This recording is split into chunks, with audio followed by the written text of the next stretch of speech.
Vamos lá então, vamos começar aqui. Terceiro ano, agora é com nós. Prova de artes, primeiro trimestre, vamos embora sem mais delongas. Questão número 1, eu vou ler para você e a gente vai pensar juntos aqui, a gente vai direcionar a sua resposta aí para que o seu texto fique sempre o melhor possível. Durante o período da ditadura militar brasileira, 64 a 85, diversos artistas passaram a desenvolver práticas que tensionavam, essa palavra é muito interessante, né? Que tensionavam os limites entre arte, política e vida cotidiana. Vida cotidiana. Nesse contexto, Arthur Bario realizou intervenções urbanas como Trouxas Ensanguentadas, nas quais trouxas com sangue e materiais orgânicos eram deixados em espaços públicos, evocando a violência e o desaparecimento, ok? Paralelamente, então a gente vai trazer uma outra artista agora, a Lígia Clark, embora não atuasse diretamente com a denúncia explícita, né? Desenvolveu práticas sensoriais e participativas que deslocavam o sujeito da passividade, propondo experiências corporais e subjetivas que também podem ser compreendidas como formas de resistência. Considerando o contexto da ditadura e as diferentes estratégias adotadas pelos artistas, como as obras de Lígia Clark e Arthur Bario podem ser interpretadas como respostas críticas ao contexto autoritário brasileiro, ainda que por meios distintos. Então, você vai lá até o capítulo 1, vai clicar no nosso slide e você vai ver lá as trouxas ensanguentadas de Arthur Bario. Esse slide aqui é muito importante e também vai ver aqui os bichos. Esse slide é muito importante, tem a pessoa manipulando aqui os bichos.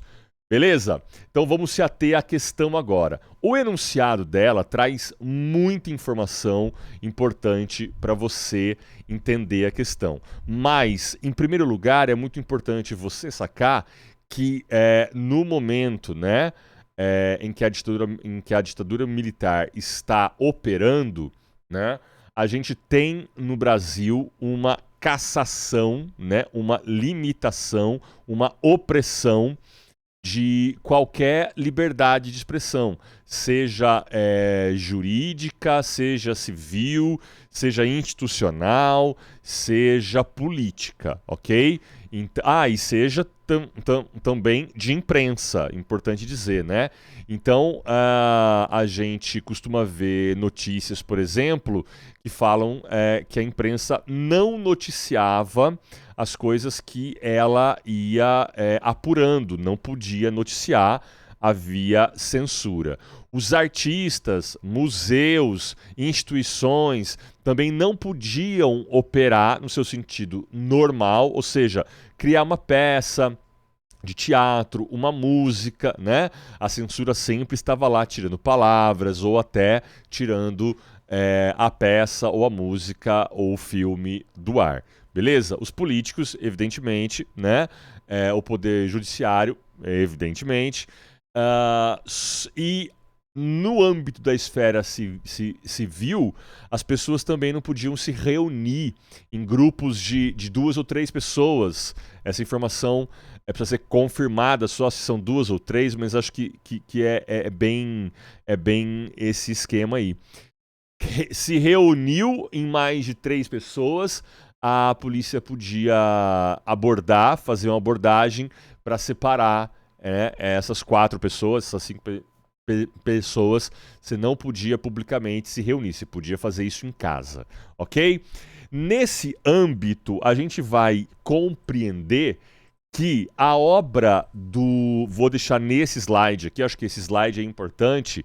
A obra do nosso querido e maravilhoso, estupendo Arthur Bario tem um diálogo direto, explícito, provoca, né, a ditadura, no sentido em que essa obra opera exibindo, mostrando, né, uma realidade que estava encoberta.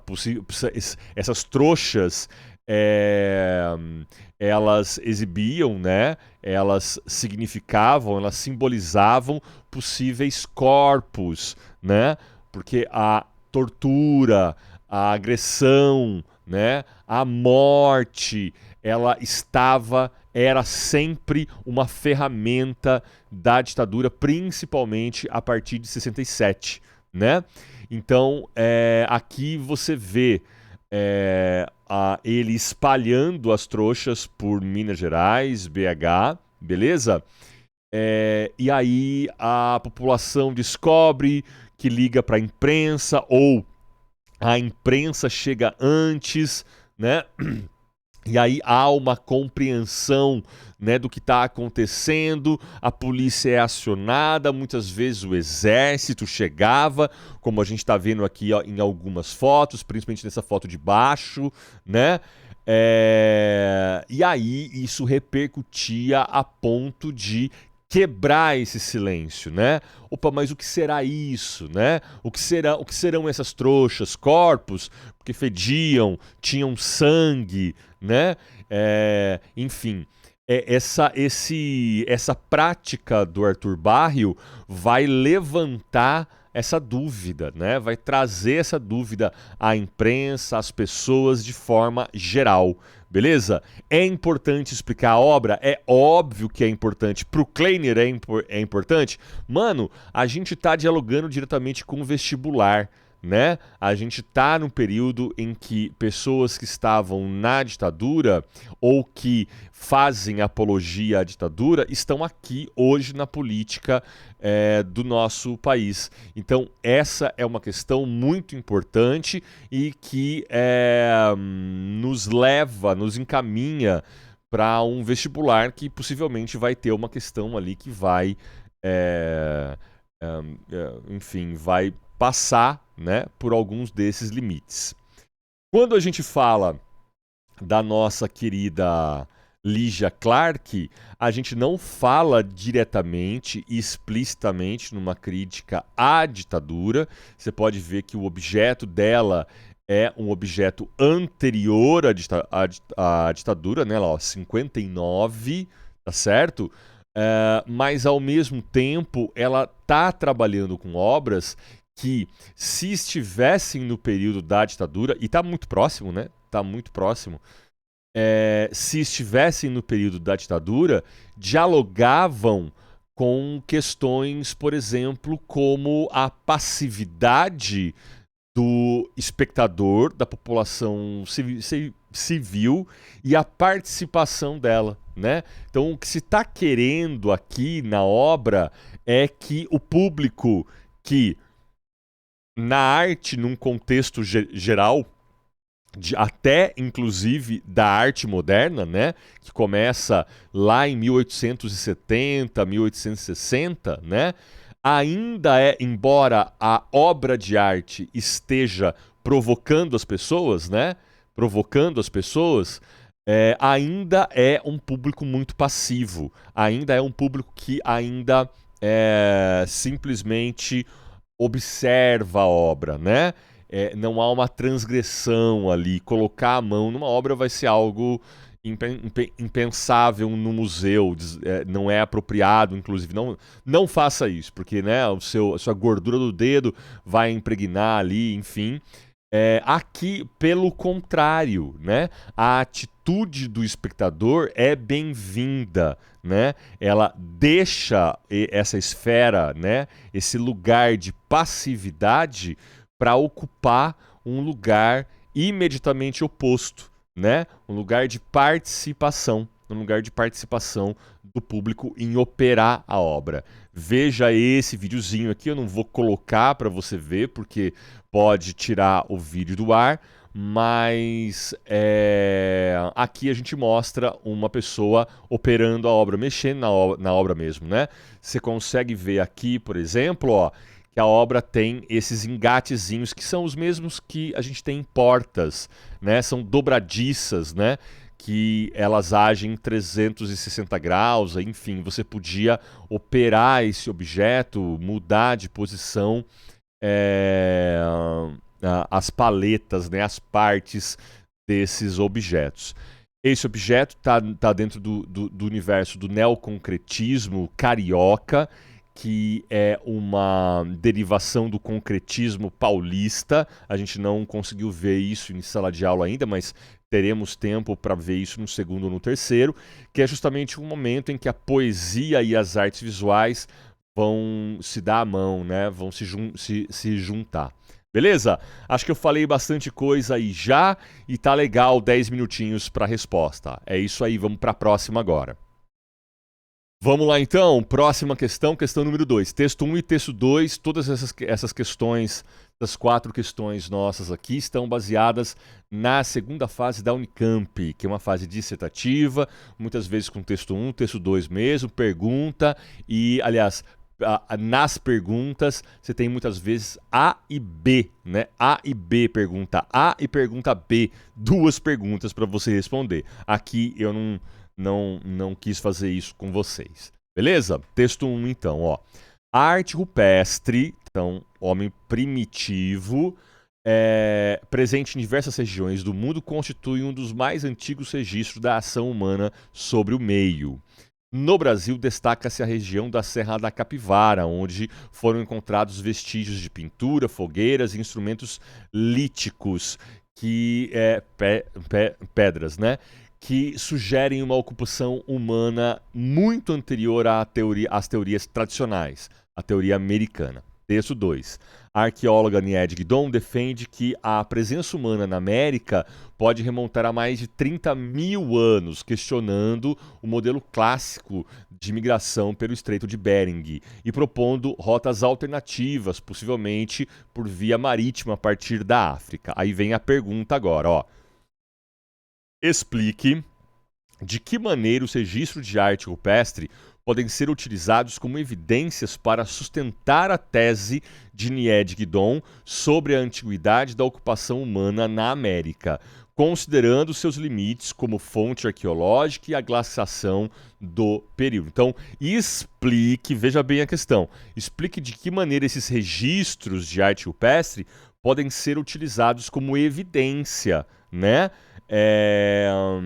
Para sustentar a tese de Nied Guidon sobre a antiguidade da ocupação humana na América, considerando seus limites como fonte arqueológica e glaciação do período. Então, em primeiro lugar, a gente vai falar aqui da tese da nossa querida Nied Guidon. Essa é a tese clássica, beleza? Essa é a teoria clássica de que o Homo sapiens, 200 mil anos atrás, migrou, né? Foi encontrar os Neandertais na Europa, foi para a Ásia, foi para a Oceania e, numa certa altura desse período, de 70 a 25 mil anos, ele passa pelo Estreito de Bering, justamente nesse momento em que a glaciação estava operando o seu máximo, né? Máximo glacial, beleza? Onde vai abrir essa possibilidade de passagem, né? Vai abrir uma passagem pelo Estreito de Bering, beleza? Essa é a teoria americana, ok? A partir daí, os povos, né, sapiens, teriam descido aqui para as Américas, teriam primeiro ficado aqui, né, mais ou menos nessa região aqui da América do Norte. A gente chama de povo de Clovis, pela cidade onde foi achada essas ossadas, esses vestígios, essas pedras, armas, fogueiras, até pequenas construções, ok? Depois ele desce e vão formar aí as populações que a gente conhece bem posteriormente, como os maias, astecas e incas, e evidentemente a nossa população dos indígenas aqui na América do Sul. A Nied Guidon tem uma outra teoria, né? A teoria dela, então é bem comprovada, né? De que os homens aqui da África, certo? Passaram navegando diretamente para a África, né? Então existem aí a primeira coisa, o primeiro fato importante é que a glaciação nesse período vai baixar os oceanos, ok? Os oceanos baixam, a mais ou menos 150 metros, né? E vão se formar muitas ilhas nesse caminho, né? Não só nesse caminho, mas vão se formar ilhas pelo continente, pelo planeta inteiro, né? E aí haveria uma navegação de cambotagem, eles estariam vindo, parando de ilha e ilha até chegarem aqui, né? Outros indícios importantes são os indícios das próprias pinturas rupestres, mas principalmente de fogueiras, né? Utensílios, tá certo? Ossadas humanas. Esses são, de fato, os vestígios mais importantes, né? Chega-se a essa conclusão, né? Nessa missão franco-brasileira, que é a missão que a ANIED estava organizando, até porque o governo brasileiro não deu subsídio para isso, mas o francês sim, de que através dos testes de carbono 14, né, toda substância no planeta tem carbono, o carbono tem 14 estágios, né? E na medida que aquele vestígio é mais antigo, há menos desses estágios, né? Então, através dos testes de carbono 14, ela vai evidenciar, né, essa antiguidade desses sítios arqueológicos, mas também de uma coisa bastante interessante, que é um pequeno verme, cara, que habitava o estômago das populações aqui do leste da África, beleza? O verme, você tá ligado, você comeu uma comida um pouquinho mais passada, há um risco aí de algum animal ter colocado um ovinho lá, né? E é evidente que a gente está falando de uma população que não vai ter como perceber isso, né? Inclusive que comia, que não estava simplesmente só esquentando o alimento, né? Já é sabido que os Homo sapiens cozinhavam os alimentos, mas esse vermezinho pode ter sobrevivido em algum pedaço que ficou menos, né? Cozido. E aí a gente encontra também esse vestígio desse verme aqui no estômago das pessoas na Serra da Capivara e também no litoral brasileiro, beleza? Eu acho que a gente traçou aí um panorama bastante interessante e aí deu menos de 10 minutos para a resposta, beleza? Fui! Vamos lá então, perguntinhas sobre a liberdade guiando o povo dentro do movimento romântico europeu, que vai ser um movimento bastante interessante aqui no Brasil, beleza? Vamos para a questão então. A Liberdade Guiando o Povo, de 1830, de Eugène Delacroix, é uma das obras mais emblemáticas do romantismo francês. Até hoje é usada como símbolo universal, onde a figura feminina que empunha a bandeira tricolor se destaca em meio a um cenário de barricadas e combatentes. Interessante, lembra as barricadas aí, ok? E os combatentes, é claro. Analise a composição da pintura, identificando todos os seus elementos simbólicos. Explique como eles se relacionam com os ideais românticos e por que essa obra continua mobilizando até hoje o interesse. Bom, esse é o slide, tá no capítulo 9, beleza? Tá aqui, ó. Liberdade guiando o povo. Tá acontecendo alguma coisa aqui com o meu lance aqui, ele tá dando uma piradinha, mas tá aqui, Liberdade guiando o povo. Aqui uma charge bastante interessante, né? Tá certo? Bom, pra gente começar a falar da liberdade guiando o povo, a gente teria que falar um pouco da Revolução Francesa. Mas como eu sei que você com certeza já sabe sobre a Revolução Francesa, eu vou diminuir um pouco essa parte da resposta. Beleza? Então, a Revolução Francesa ela tem como marco inicial, histórico, né? Ela foi um processo, lembra disso, ok? Mas ela tem como marco histórico a queda da Bastilha, né? A Bastilha que era usada como uma cadeia para os adversários políticos. A queda da Bastilha, ou a invasão da Bastilha, acontece em 1789. 1789, beleza? Você vai lembrar disso. 1789. A partir daí, mano, não é até 1789 não, viu? Aí tá operando aí essa questão da queda da Bastilha e os primeiros choques entre as forças, né? As forças burguesas com a realeza francesa, ok? Mas lá em 1830 até um pouquinho, obviamente um pouco antes, vão haver poderes, né, operando uma volta à monarquia, né?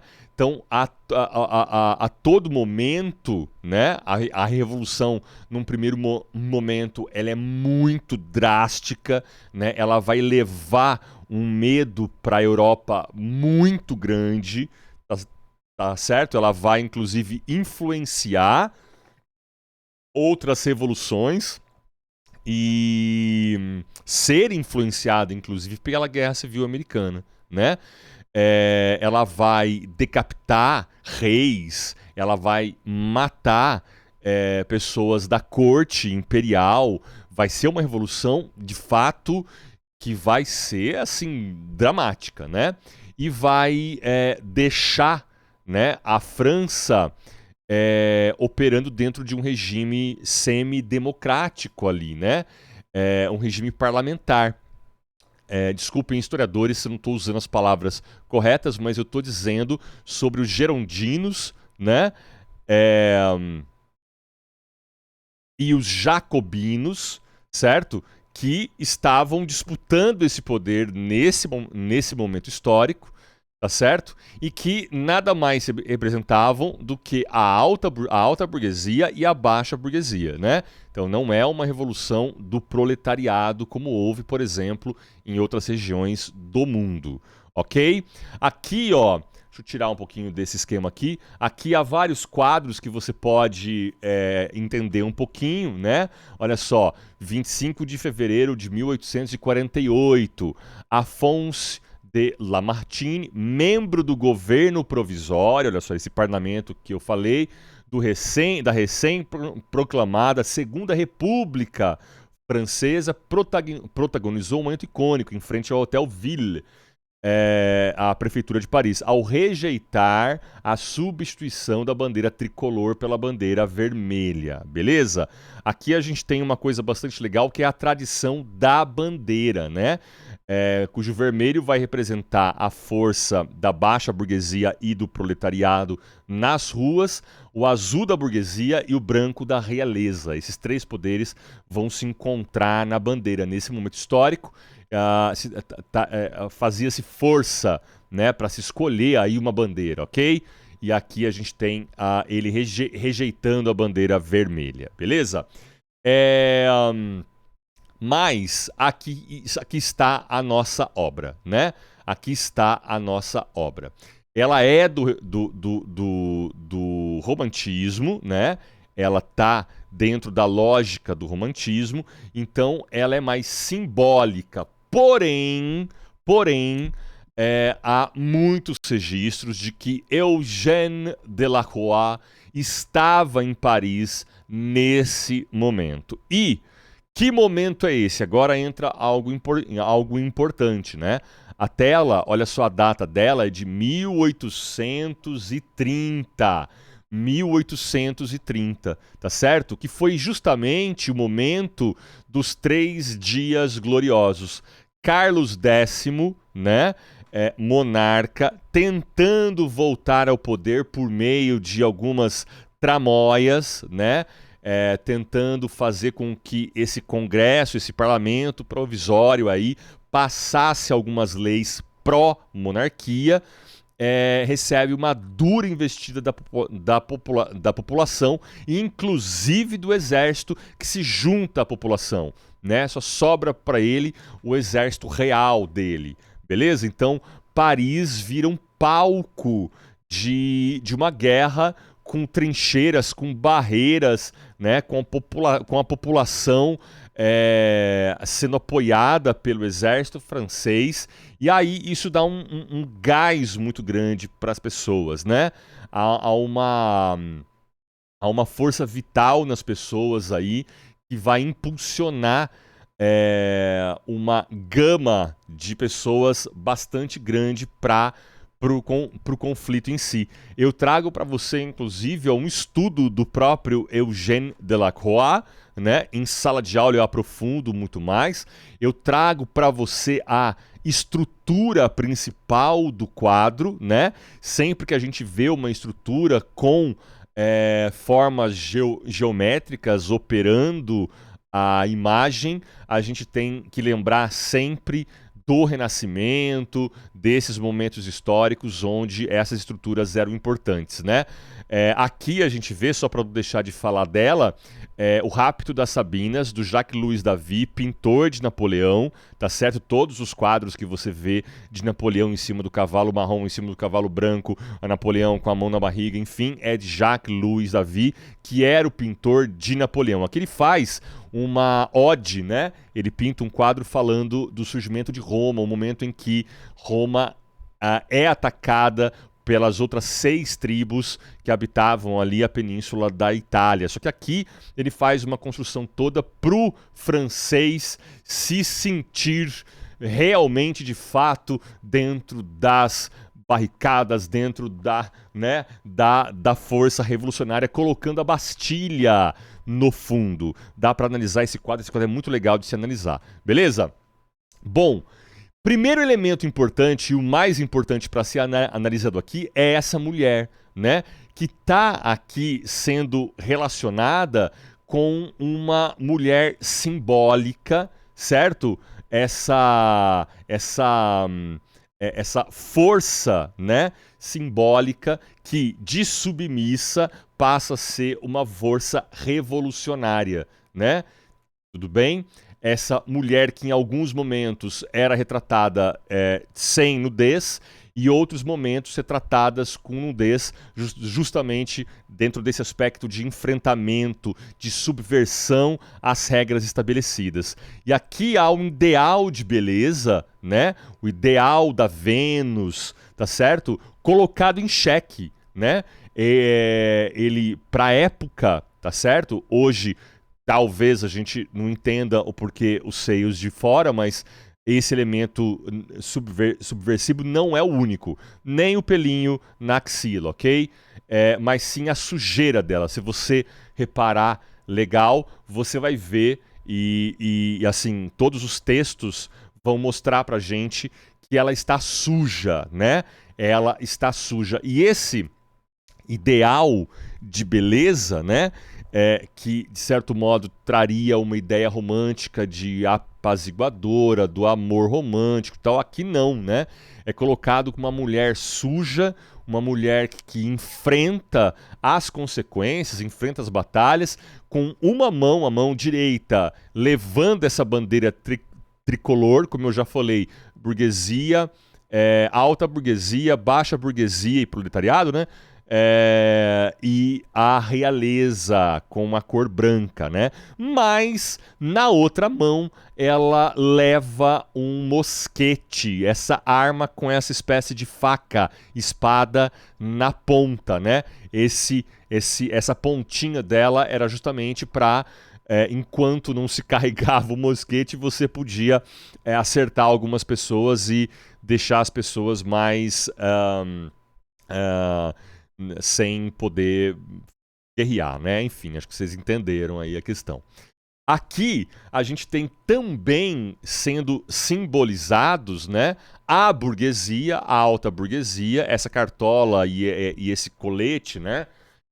Total significado da alta burguesia. A gente tem a baixa burguesia, o proletariado, inclusive é o que mais significa esse carinha aqui, ó, que são as colônias, né?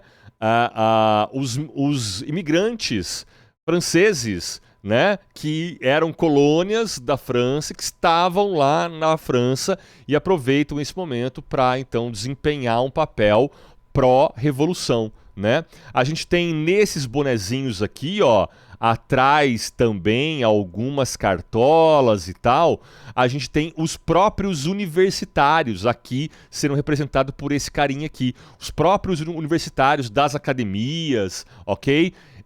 Pegando em armas, estando lá, representando a revolução, né? Além do que a gente vai ter o proletariado usando esses lenços que ora eram azuis, ora na maioria vermelhos.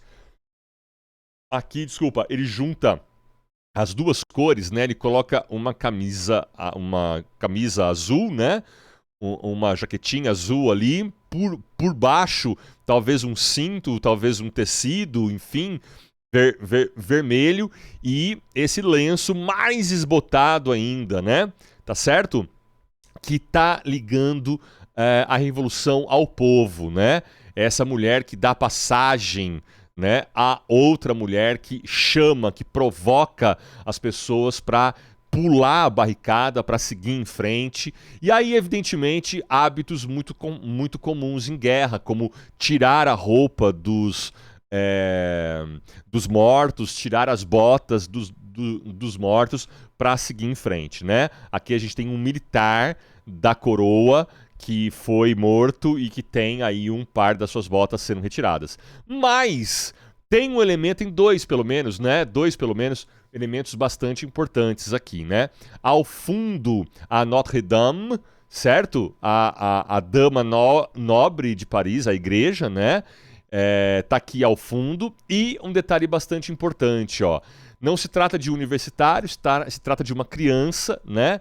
Que carrega essa simbologia do futuro da França, que de certo modo é um futuro bastante incerto e bastante, como é que a gente pode dizer, bastante violento, né? Que futuro terá essa criança que tá, né? Você pode ver, ela está à frente da liberdade, ela está à frente da liberdade, olha que interessante, futuro está à frente da liberdade, é interessante você dizer a frase, porque aí você pode refletir sobre ela, né? O futuro à frente da liberdade, então precisamos conquistar a liberdade para depois ter o nosso futuro, só que esse futuro carrega, mano, duas armas na mão, cara. Certo? Então ele tem uma simbologia muito forte aqui nesse momento histórico, né? Olha só, esses são os elementos, esses são nesse slide você vai encontrar separadinho, ó, você vai encontrar a Vênus, né? Que simboliza o amor, a beleza. Historicamente, você vai ver aqui representações. Eu sei que eu passei pela Estátua da Liberdade, mas é muito importante a gente lembrar que a Estátua da Liberdade é um presente, né, da França para os Estados Unidos. Essa liberdade que guia o povo está lá carregando, né? Pelo menos eu acredito que esteja carregando o livro da Constituição, mas também a tocha, a luz que ilumina as ideias humanas, né? Então a gente tem trabalhadores, mas não só os trabalhadores, os imigrantes, a Guarda Nacional, mas não só a Guarda Nacional, mas os estudantes que também estão sendo representados aqui.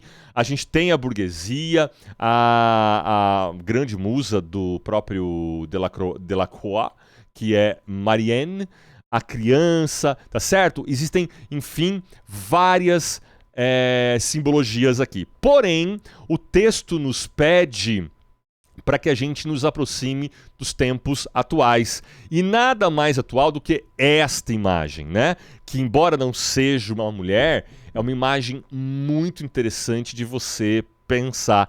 Essa imagem eu consegui no ano passado, beleza? De um homem que faz, cara, olha só que interessante, né? Exatamente a mesma coisa. Na mão direita com a bandeira palestina e na mão esquerda, eu vou ficar devendo para vocês aqui o nome dessa ferramenta aqui, ó, dessa arma, que é justamente a arma que matou Golias. Beleza? Davi e Golias, né? Cara, então a representação simbólica dessa imagem, cara, ela é de tirar o fôlego, né? Assim como na década de 60, que é uma década de pura revolução, né? Revolução feminista, revolução antirracista, revolução de comportamentos, revolução musical, revolução artística, beleza? E essa mulher carregada pela população, né?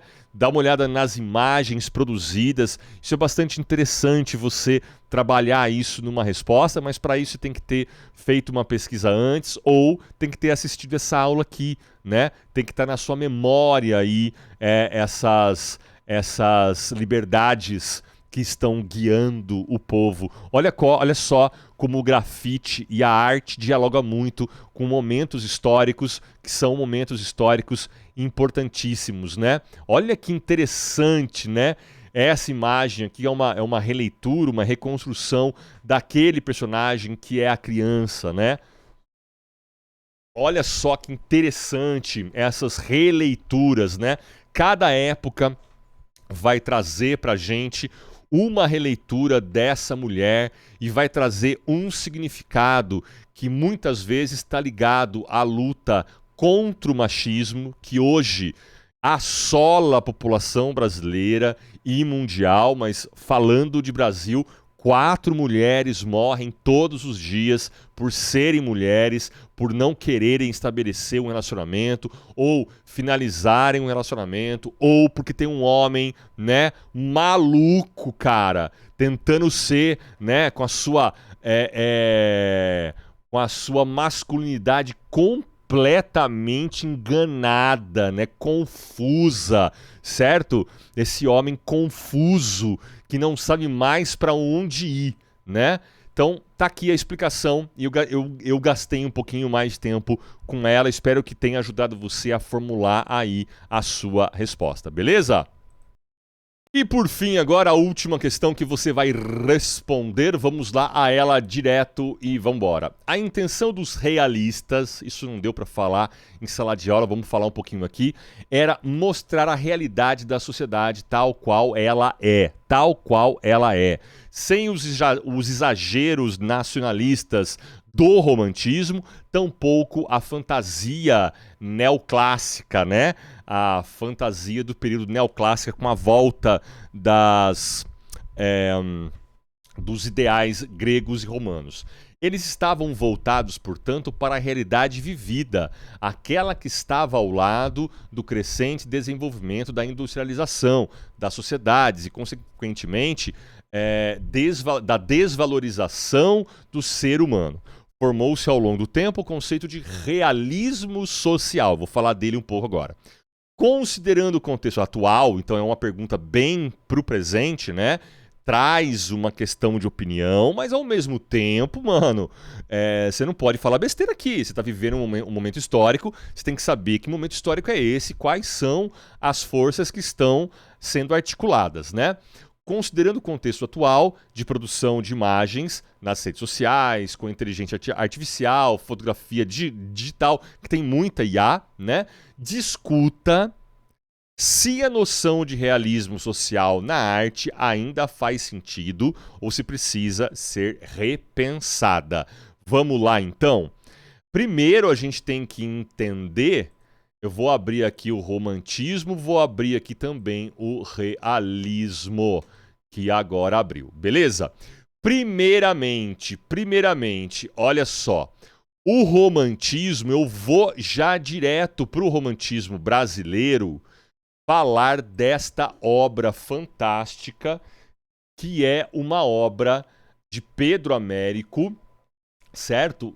Independência ou Morte. Essa obra, assim como a Primeira Missa, né? É uma obra romântica que traça um ideal de população, né? Dom Pedro nunca fez esse gesto para a cavalaria real dele, para a escolta real dele, né? As más línguas, as línguas mais históricas aí dizem de forma correta que ele estava na travessia para Santos, né? Em cima de uma mula ou jegue, enfim, que eram animais mais fortes para fazer a travessia, e aí ele assina o papel da independência brasileira, mas existem várias versões, eu acho que essa é interessante para a gente analisar esse contexto né, que dialoga bastante com esse quadro que tem um heroísmo, né? Tem um caráter heróico aqui, beleza? Diametralmente oposto a isso, você tem o universo do realismo. Então, falei do romantismo, você tem o universo do realismo, né? Lembra que eu falei na questão anterior do neoclassicismo, daquela pintura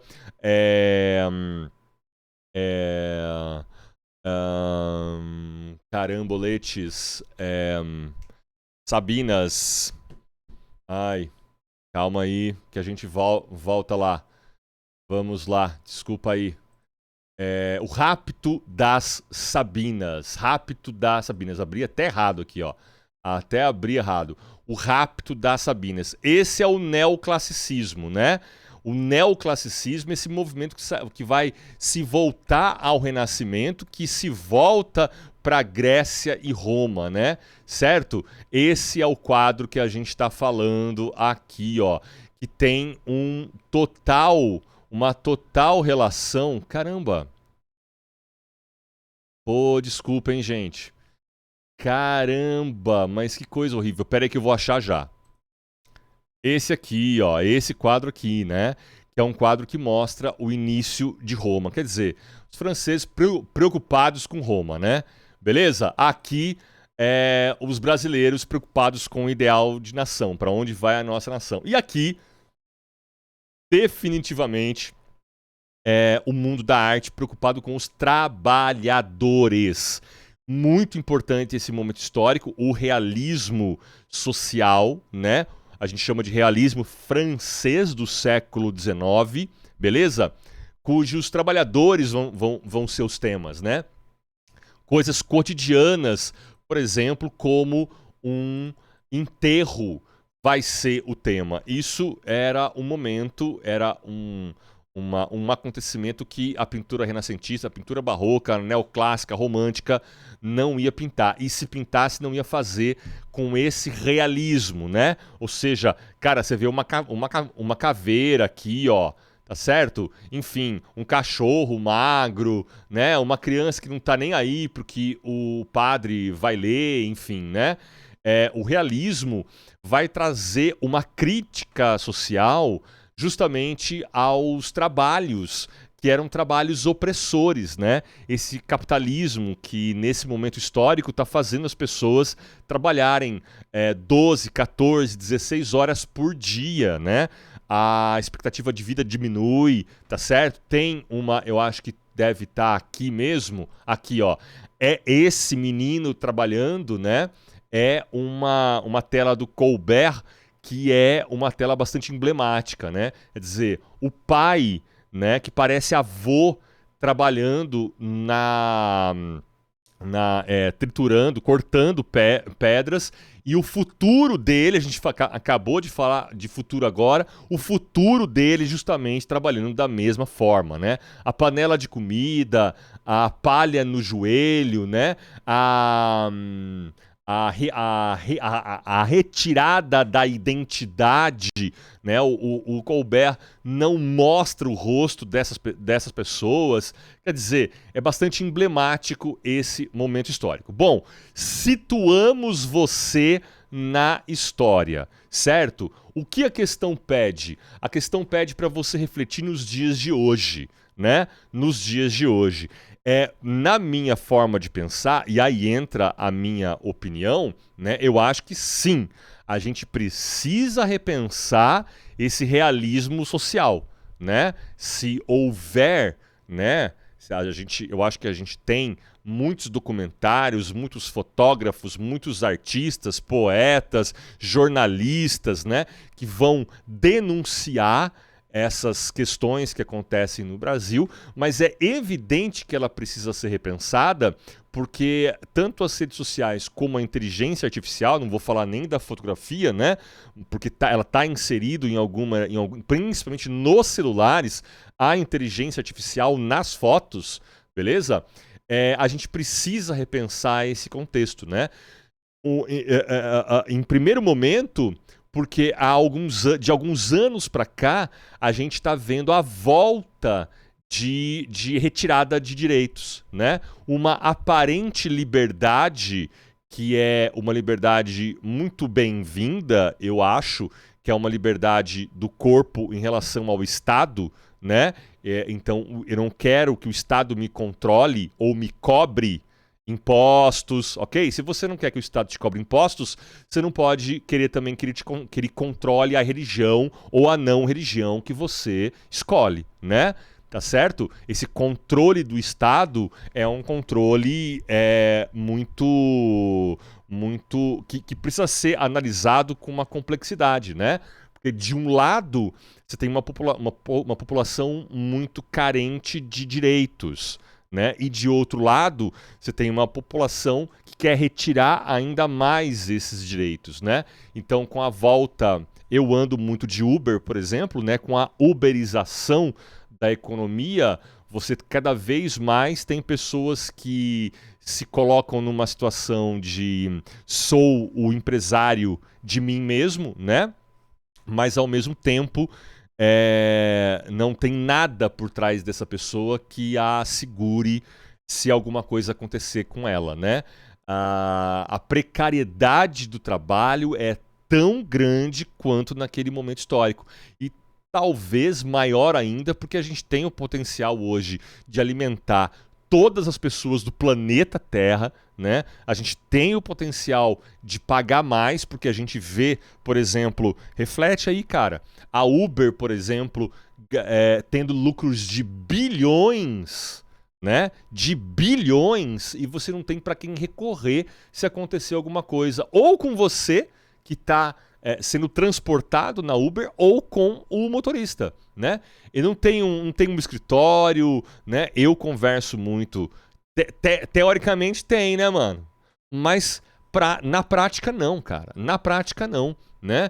Eu converso muito com a galera da Uber, eles gostam muito do fato de não ter imposto sobre o trabalho deles, mas ao mesmo tempo não tem aposentadoria, ao mesmo tempo não tem direito nenhum se você se machuca no trabalho, né? Você tem um acidente no trabalho, que geralmente é um acidente grave, você está de carro ali, né? Tá certo? Pode ser grave. Para quem que você vai recorrer, né? Essa precarização do trabalho é muito complexa, né? Então, toda essa discussão está embutida nessa questão, né? Você acha que precisa ser repensado esse realismo social, né? Como que a arte, né, vai retratar esse momento histórico, como que o jornalismo, a fotografia, né, vai retratar esse momento histórico, vai criticar esse momento histórico, ou não há, não precisamos repensar, né? A última frase é interessante aqui, ó. Discuta se a noção de realismo social, essa denúncia, né, na arte ainda faz sentido, se é necessário denunciar, né, ou se precisa ser repensada. Então, quando você vai articular essa questão, é legal você falar de exemplos práticos, por exemplo, como esse que eu falei da Uber, ou por exemplo, com essa nova legislação trabalhista, o fato do empregado ter que negociar com o patrão e não, né, usar, por exemplo, os direitos sindicais, de sindicato dele, né? Então tudo isso está em jogo, tá certo? Tem país que é contra os sindicatos, faz os sindicatos ficarem cada vez mais fracos, os Estados Unidos são um deles. Tem outros países onde os sindicatos têm uma força muito grande. A França, por exemplo, é uma delas. Então há, na verdade, diversas formas de democracia, né? Diversas formas de direitos, diversas formas como as pessoas atingem os seus direitos. Nos Estados Unidos, por exemplo, você vê várias vezes os ricos achando mesmo que deveriam pagar mais impostos. Sim, é só você fazer uma busca na internet que você vai encontrar algumas reportagens ou até alguns vídeos de ricos, né? Ricos. Não é o cara que tem loja no shopping, beleza? Quem tem loja no shopping não é rico. Quem tem o shopping é rico, né? E o shopping não é nem propriedade de uma pessoa só. Ela é de um grupo de pessoas que muitas vezes está por trás até de um investimento, beleza? São lá 120 pessoas que fizeram um investimento, 30 da Alemanha, 22... Quer dizer, é muito complexo essa questão, né? Porque, na verdade, aquele empresário que está ali é um trabalhador como outro qualquer. Se há uma pergunta que esse empresário deve fazer, né? Perdendo o emprego, quanto tempo dura a sua vida sem trabalho algum, né? Se ele perde o emprego, se a empresa dele fale, né? Vai à falência, e ele não consegue ter uma nova empresa, não consegue ter um novo trabalho. A ideia, então, é que ele pare, essa ideia hipotética, né? É que ele pare totalmente com a entrada de capital na casa dele, na mesa dele. Quanto tempo ele dura, né? Porque se ele durar alguns meses ou alguns anos, fica mais do que notório que esse cara não é um rico, beleza? A gente está falando dos ricos de verdade, galera, né? A gente está falando desses caras que estão lucrando bilhões, e o empregado em 22 minutos, ou sei lá, em um dia de trabalho, o salário dele tá pago. Não sei se você entendeu a minha colocação, né? O cara que está fazendo o iPhone lá na China, lá na Bolívia, lá no Brasil, né? Um dia de trabalho dele, né? Já teve um lucro pro empresário que se relaciona, que é o salário dele. Os outros 30 dias, 29, é lucro pro empresário, né? Será que é assim que a gente quer? Né? Será que não tem que se dividir mais? Né? Vamos pensar nisso. Essa questão é uma questão importante para a gente entender aí as reflexões que vão vir, para me fazer pensar, para me fazer repensar, inclusive, algumas questões. Eu quero sim repensar. Beleza? 51 minutos. Fui, acabou tudo. Tchau!